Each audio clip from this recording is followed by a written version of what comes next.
દુકાનેથી આ બબલા ખાધા છે પણ તેની ભેળ કોઈ દે નહીં ખાધી હોય। સૌથી પહેલાં એક ઠામમાં તીખા સેવ મમરા, મોળા સેવ મમરા, ચણા જોર ગરમ, ખાટા સેવ મમરા, નાયલોન સેવડો, સવાણું, સેવ, આલુ સેવ, રતલામી સેવ, મિક્સ સવાણું, ફરાળી સેવડો,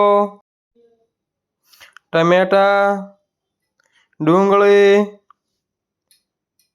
લીલા ધાણા આ બધાને મિક્સ કરી દઈશું। પછી એક તપેલીમાં થોડુંક પાણી નાખીને રજવાડી ચટણી નાખી દઈશું। તેને 15 મિનિટ સુધી પાકવા દઈશું। પછી આવી ઘાટી થઈ જાય એટલે આપણે અંદર નાખી દઈશું। પછી લીંબુ નાખી દઈશું। પછી તેને મિક્સ કરી દઈશું। એટલે આપણી ભેળ બનીને તૈયાર। કેમ આવી ગયું ને મોઢામાં પાણી? હવે જરાક ફોલો કરી લેજો, બાકી હસતા રહેજો અને ખુશ રહેજો। આ તો ખાઈ તો ભૂકા બોલાવી દીધા।